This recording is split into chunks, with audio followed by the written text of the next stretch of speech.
Hi, I'm Raf from CraftandHue and welcome back to part 3 of my Learn Bambu Studio series.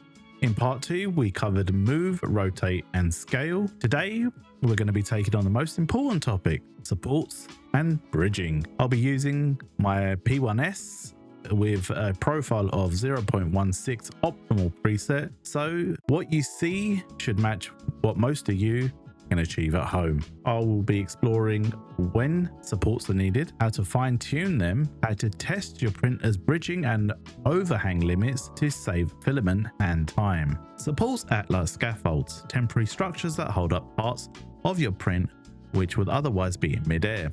Without them, steep angles sag or collapse, but too many supports waste filament and leave marks. The goal is balance. Use them only when your printer truly needs them. Let's see how far your printer can be pushed with the overhang test. The overhang test I'll be using is from I Like Apples 12 from MakerWorld, link will be in the description below. The test will run from 10 degrees to 80 degrees, making it easy to spot where the droops start. We'll be printing on the P1S at 0.16mm optimal. We'll be using a PLA Basic from Bambu Lab. What we're expecting from 10 to 40 degrees should be perfect edges, 50 to 60 should be slightly softening, and then 70 to 80 should have visible curling or sagging. We will find the highest clean angle and subtract 90 degrees. That's your threshold angle, the point where Bambu Studios will start adding support. So what we have on our finished print is a 60 degrees, which we're happy with. So we are going to have our 60 degrees, take away the 90, which will give us 30 degrees. That is what our threshold angle is. And so anything after that point will be requiring support. Bambu Studio offers two main types of support: normal, dense, strong, but hard to remove, and tree, a branching support that uses less filament and is easy to snap off. For today's test, we're going to be using the tree support. They're lighter, cleaner and faster.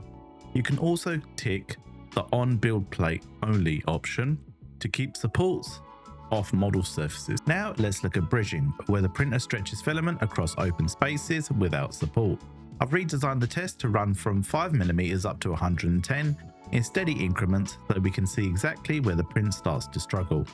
I'll be printing on the P1S at 0.16 again.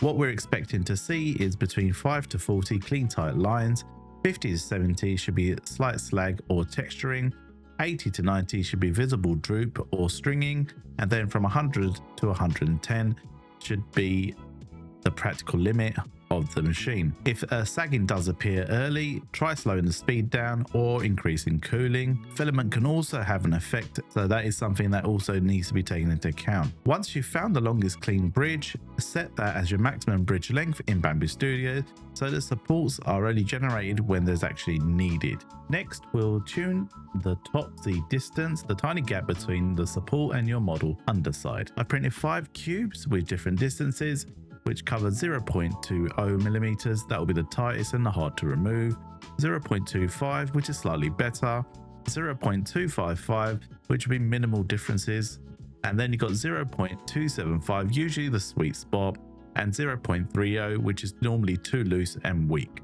The 2.0mm cube grips firmly, the 0.275mm pops off cleanly with almost no marks. If you have an AMS or multi-material setup, you can use different filaments for support interface. For instance, PETG with PLA to make removal easier. Just a note, on a single extruder system, this will take considerably longer to print and create a lot more purge waste, so it's often not worth doing. On the other hand, multi-head systems can swap filaments cleanly between nozzles, making the process faster and more efficient with minimal waste. We'll cover this properly in a future episode, and that wraps up part 3 of our Learn Bambu Studio series. We've looked at supports, bridging and top Z distance, 3 key settings that make your print stronger and easier to clean up. All these test files will be available on MakersWorld and links will be in the description. In part 4, we'll look at learning how to print multiple models on one plate efficiently when using sequence printing and how to avoid collisions between parts. If you're enjoying the series, smash that like button, and if you're new to the channel, please subscribe and turn on notifications so you don't miss out on the next episode. I'm Raf from CraftandHue, and thanks for watching and happy printing.